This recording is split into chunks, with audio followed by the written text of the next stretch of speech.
Yo l'équipe, c'est ton gars Boris Le Vrai et là t'es branché sur Culture là. Là ce qu'on va faire aujourd'hui, on va tourner un petit peu. Je vais vous présenter mon quartier, quelques spots du 64, où est-ce que j'ai grandi, où est-ce que j'ai passé une majeure partie de ma vie. Et puis là ce qu'on va commencer par faire déjà, c'est aller se remplir le ventre quand même.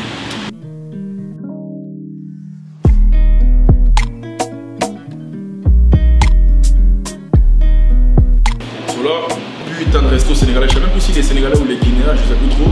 Moi quand je viens ici, je dis Naradef, on me répond. Donc quand vous passez dans le 64, vous venez directement sur des caries, Poulombé chez Kadi. Meilleur chef les gars, meilleur chef. Et c'est ça qui va nous mettre bien, Culture va nous mettre bien les gars.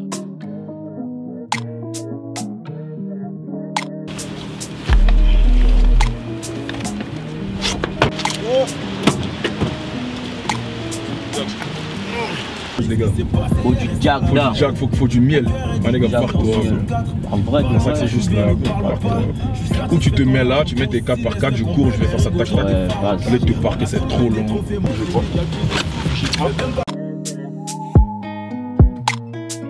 Les gars, là je suis allé chercher le produit. Je vous jure, je pense dans mes veines, il n'y a pas de sang.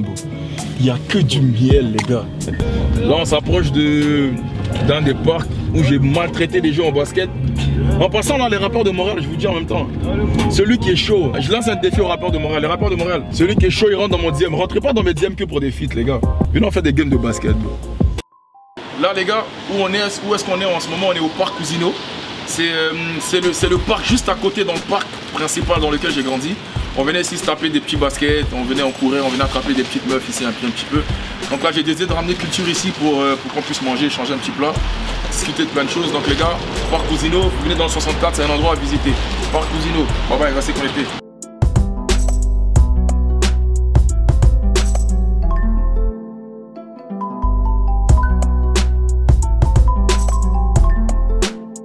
Pas 3h du mat. 3h du mat, c'était une période où j'écrivais vraiment mes sons à 3h du matin. Je me levais le matin, j'allais faire mes trucs. Là, c'est à cette époque-là, pas de taf, je suis dans la rue, je fais mes petits trucs et tout. Et là, je rentrais et je dormais. Donc j'avais comme un décalage horaire. Donc ça fait que je me levais au moment où tout le monde dormait à 3h, moi je me levais à 3h. Donc chaque fois que je me levais à 3h, j'avais une espèce de petite inspiration, donc j'en profitais pour écrire des sons.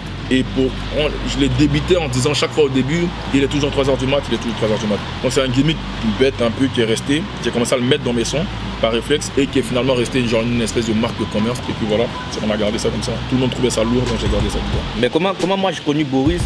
Je l'ai connu à partir de la musique. À la base déjà, moi j'étais comme je peux dire, je partageais ses sons, je l'écrivais souvent. Quand il voulait, il me répondait. Quand il voulait pas, il faisait la star et tout. Il me répondait pas.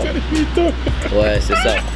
Puis un jour, je l'ai invité, même pas on parlait. C'est moi qui t'ai invité. Ouais, un jour, il m'a invité chez lui. C'est ça, c'était ton anniversaire? C'est le 31 décembre. Ouais, il m'a invité, il faisait une fête chez lui. Il m'a bien accueilli. Tu m'as bien accueilli. Qui t'a bien accueilli? On s'est bien accueilli en vrai. Ouais, j'ai ramené les bouteilles. Ouais, tu m'as mis bien ce jour-là. Ouais, je suis arrivé, bon délire, ça a cliqué. Puis on est resté en contact. Après, je l'ai invité sur un son. Il n'a pas bégayé, il a dit oui. On a fait le feat, puis après c'est resté. Après on a commencé à habiter ensemble, tout ça. Je le supportais dans ce qu'il faisait. Pour l'instant, personne ne m'a plié dans un feat. Pour l'instant, personne ne m'a plié dans un feat. Pour l'instant, je suis implié à mon feat. Même Lost. Même Lost. T'es serein? Là, c'est le go, t'es fou. Lost, c'est le meilleur rappeur montréalais. Chacun ses goûts et ses préférences, mais moi, objectivement, je dis que le meilleur rappeur à Montréal, c'est Lost. En top 3 des rappeurs, Lost, Soulja, Wadbi, hein. Ouais, Wadbi est fort. Pour le projet qui vient de sortir, le EP, c'est vraiment un album super mélodieux. Il y a 7 sons dessus, il y a 6 sons qui sont mélodieux. Le reste, il y a un seul beat qui est rappé en vrai. Et il est court en plus. C'est l'intro du projet. Sinon, tout le reste, c'est vraiment à base de mélodie. J'ai découvert que je pouvais chantonner un petit peu. Quand je me suis permis un peu au studio de faire ce genre de son-là, ça plaisait aux gens, donc je les ai gardés. C'est des sons qui datent d'il y a peut-être 2-3 ans. C'est des vieux sons. Mais je voulais pas les jeter, j'ai décidé d'en faire un EP. Comment s'est fait la connexion avec Ocrage? Il m'a juste envoyé un message. Il m'a dit, frérot, viens, on fait une connexion, on passe au studio de FIFO. J'y suis allé, on a fait le son. Pas plus, c'est même pas plus compliqué que ça. Et moi, ce que j'ai aimé de lui, c'est qu'il avait fait une interview chez Culture, justement, chez toi, où il parlait de certains médias qui font payer pour des interviews et tout. Et j'ai relate avec ce qu'il a dit. Je trouvais son discours vrai et authentique. Tu vois, il a dit ce qu'il pensait, il n'a pas cité le nom du média ou des médias en question. Et c'est ça qui a fait que je suis allé écouter sa musique en vrai. Je le connaissais pas vraiment. Le gars, il est fort, donc directement, je suis allé. Et il est carré, tu vois qu'il est professionnel dans ses voix. Tu sens qu'il y a une équipe derrière lui qui s'occupe de lui et tout, etc. Donc, moi, je suis allé direct. Pas parler chinois. Au studio, on est allé voir Ocrage, bro. Je suis allé avec mon de Marseille. Comment je l'ai vanné, lui et son manager. Oh là là, je les ai trop vannés. Oh, le rap de Montréal! crache entre de Marseillais là. On crache à côté de toi. On a lancé le toile. Marseille ou Paris, Marseille ou Paris. Je suis le manager. Lui, rien, il a rien. En fait, Marseille, j'aime bien le côté, depuis que les Qataris sont arrivés, ils sont les petits qui veulent tout le temps, tu vois, titiller les grands, puis ils se rattachent à leur étoile qu'ils ont eue. Ce côté un peu, tu vois, ils sont là, nous on n'a pas trop les grands moyens, mais vas-y, on est là, c'est Marseille, tu vois, ils ont une espèce de fougue. C'est un peu comme les Algériens, ils ont une fierté qui va être tout le temps omniprésente et tout. Les Parisiens, c'est les plus grands, ils ont toujours de grands joueurs, ils sont toujours beaux, ils sont toujours flamboyants, mais ils gagnent jamais rien. Au crash, mon gars, c'est pas la capitale. C'est Marseille, bébé. En vrai, de vrai, je sais que je dis un bail, je dis bon, même pas Marseille. C'est pas la capitale. C'est Marseille, bébé. Oh, mais Marseille, là, ensemble. On fera tout ce qu'ils n'ont pas fait. Mais pour l'instant, je suis dans le mou. Des boliques chargés pour la guérilla. Les yeux rivés sur le milliard. Je vais tous les baiser comme les casinos. Trop longtemps qu'on squatte le pas du haut.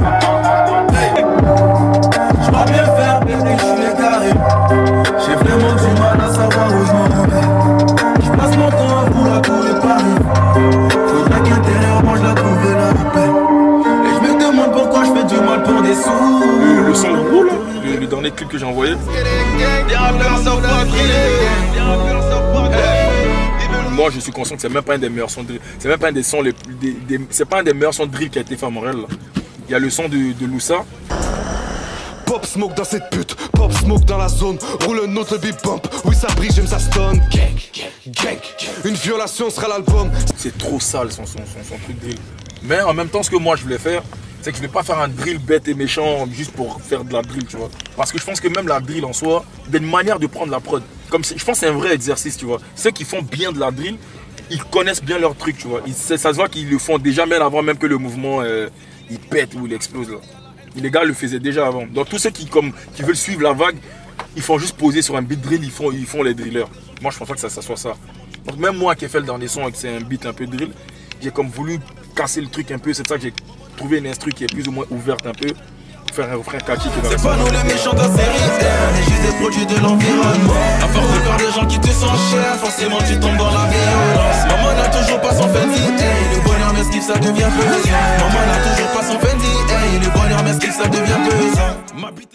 Et c'est réussi parce que ça reste dans la tête des gens, le refrain il est catchy et puis voilà, les gens ont bien apprécié. C'est le son, ce son là il est sorti bien après tous mes autres sons. Et il a dépassé tous les autres sons de l'ancien projet que j'ai fait en termes de stream. Je sais pas si c'est l'effet après bénéfice ou que c'est juste parce que le son il est vraiment catchy. Peut-être c'est les deux. Le son il a juste dépassé. Je pense en une semaine il était déjà quasiment à 10K, déjà 7K. Mais ça c'est des chiffres que je ne faisais pas avant. Comme ça a l'air d'être rien du tout pour les gens qui vont l'écouter vont dire de quoi il pense celui-là. Ça a l'air d'être rien, mais pour moi c'est beaucoup parce que à l'époque je me rappelle je sortais un beat, je le mettais sur les plateformes. Frérot, pour te faire 1K en stream, manéga c'était chaud. Yo, ça me prenait des 3 mois pour faire 1K, je luttais là. Je regardais sur Spotify, bro, on mettait le son comme ça, inférieur à 1000. On mettait inférieur à 1000. C'est magique, nos stories sont tragiques. Je glamour la manifeste, finir dans une audition. Je conduis en Yo, ce mec là, je vous promets, si ce mec là pouvait parler, là on est au métro Côte-Vertu, ça c'est le métro qu'on a le plus pris de ma life. Moi et mes gars, on quittait à l'école secondaire Saint-Laurent, on prenait le bus, on arrivait au métro, on squattait ici pendant longtemps, pas d'argent, on se quittait là, on prenait des sous, on payait des mecs doubles et des poulets juniors, je sais pas trop. Je suis content d'être ici les gars. Là venez, vous savez ce que je vais vous montrer, venez suivez-moi. Je vais vous montrer le bus que je prenais pour rentrer chez moi, le bus du quartier, la 64, ça c'est le bus mythique. Venez, je vous montre ça.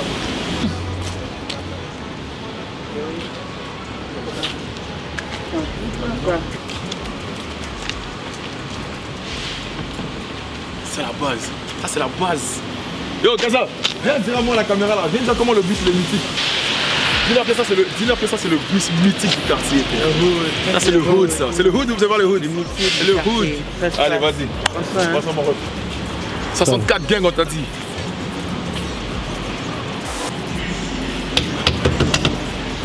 Ça c'est la base. C'est ton gars BORS, tu connais, Baba X. Fort, sale. né seul, je finirai tout seul. Ouh, ouh, yeah. Trop les gens. Non, bro, c'est moi qui fais l'interview. C'est moi qui décide du présent. Yo, Mané, devant ta billet, toi, mettre le parcours, on peut pas. Il veut parler avec des gens sérieux. Le bébé, allume les lumières, mets les lumières, on a des bails à faire. Yo, non, non, c'est pas D'accord, bro. ça me. Yo, Pépé. Chill, Dis-lui que tu veux parler avec des vrais gens, dis-lui. Bébé, yo, Pépé, je t'ai ramené un bail. Yo, je t'ai ramené un bail. Yo, Bébé. Yo, posez, prends ça. Mais vas-y, allume la lumière. Pas t'es fort qu'il moche, pour vrai. T'es en train de... Dis BRV, t'es en train de te Bonne sieste là, il réveille, t'es en train de bousser une go. Ah, tu réveilles. Il réveille qu'il est en train de bousser. Parle à votre gars, les gars. Il est en train de Bébé, ça sort dans un. C'est un média, c'est B. Ah, c'est une blague aussi. Ah, ok, d'accord, faut faire des blagues. On va mettre ça dans la vidéo. Voilà, se prouver musicalement, c'est grave important. Je pense, yo, je te jure que pour un artiste, c'est le plus difficile. Moi, je parlais avec Lost et tout. Il me disait, va en studio. Il dit, il n'y a pas d'autre moyen qu'au studio. Je dis, oh, Mané, t'as raison. En fait, moi, par exemple, je vais te dire, un des sons les plus réussis que je trouve, c'est Woo. Parce que, Adlibs. Parce que même au niveau des Adlibs, je l'ai fait. Si tu écoutes bien le son, il y a de meilleurs Adlibs que tous mes anciens sons. Tu vois, mes anciens sons que je t'ai fait écouter là, c'est les anciens, ils sont tellement vieux que les Adlibs, je les maîtrisais pas. Il y a plein de trucs que je maîtrisais pas maintenant, il y a d'autres trucs que je maîtrise un peu plus. Même ma voix, je la maîtrise mieux. Ça fait que, je te dis, mais ça c'est juste en allant au studio régulièrement. Il n'y a pas de secret, quoi. Il y a trop de gars qui ont beaucoup trop de talent, mais c'est juste parce qu'ils ne se sont pas trouvés musicalement. Et tous les gars qui sont top en ce moment là, je pense que c'est juste ça le secret. Après aussi, moi, c'est vrai que j'aime les bons MC. Tu vois, les bons MC, les gars qui savent rapper. Comme tu vois, un gars comme Naufal, potentiellement, je pense que c'est un des meilleurs rappeurs aussi. Potentiellement. Tu comprends ce que je veux dire? Parce que lui, il a de la mélodie. Il a de la mélodie, il a du kickage, même au niveau de l'image. Je viens de casser 212 derrière moi et 200 coups. Je débarque dans le game sans fou, sans la peur de rester sans flouze. Je te jure, souvent je lui dis, bro, t'es un beau gosse, joue de ça, va chercher un public féminin. Si t'attrapes les femmes, c'est bon, t'as gagné la guerre. Est-ce que tu penses que tu t'es trouvé? Pas encore. En fait, je me suis rendu compte que maintenant je sais faire deux trucs. Comme je me suis rendu compte que j'ai fait 2-3 trucs. Je sais écrire. Ça fait que maintenant, et aussi t'écoutes mes anciens sons qui vont peut-être pas sortir. Avant, je me prenais la tête à écrire des textes malades, des métaphores bizarres, où je fais des tournures de phrases. Je dis des trucs genre, j'aurais aimé que les racistes me traitent de singe si seulement l'argent poussait dans les arbres. Des trucs comme ça, là, des trucs un peu avec des mots savants que personne ne comprend. Et même les gens qui m'écoutent, genre eux-mêmes, là, de moi, ils comprennent même pas ce que je dis. Mais je me suis rendu compte que, bro, c'est pas la solution. Va à l'efficace, tu vois. Dans le EP qui vient de sortir, les gens vont l'écouter, ils vont voir que c'est un truc un peu plus ouvert avec beaucoup de mélodies. Mais dans le prochain, justement, j'ai envie de rapper un peu plus. Je vais doser tout ce qui est mélodie. J'ai envie de rapper, j'ai envie de revenir. Parce que même moi, je sentais que, justement, vu que je savais un petit peu chantonner, etc., je commençais un peu à oublier ce côté rap, un peu ce pourquoi même que les gens me kiffaient un peu. Je commençais à l'oublier et puis commencer à trop me focus sur le côté un peu grand public, etc. Mais je vais revenir au côté rap. J'ai envie de rapper, j'ai envie de rapper énervé un peu, tu vois. Là j'ai fait le volume 1 de Je savais que ça allait être compliqué. Je fais le EP, j'ai sorti le volume 2 de Je savais que ça allait être compliqué. Je vais sortir un autre EP en attendant le volume 3. Mais en fait, ça va pas être des sons perdus. C'est que je vais les faire dans ce but-là, tu vois. Mais sauf que la manière de travailler va être différente, plus ou moins. Tu comprends? Peut-être que dans les EP, ce qui va changer, c'est que je vais me lâcher un peu plus. Mais dans les grosses mixtapes, là, je savais déjà que ça allait être compliqué. Ce qui va changer, c'est la façon de travailler. C'est que je vais peut-être un peu plus structurer le truc. Les sujets vont être un peu plus droits, dans le sens où les sujets vont être un peu plus carrés. Dis-toi, Eazy, c'est un des rappeurs que je respecte le plus parce que c'est un des premiers qui l'a dit ouvertement un peu ce qu'il pensait de moi.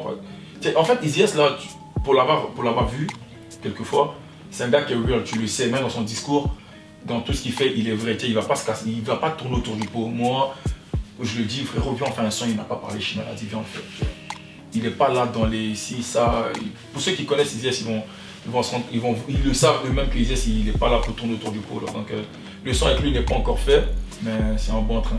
Normalement, c'est supposé se faire bientôt. Force à lui.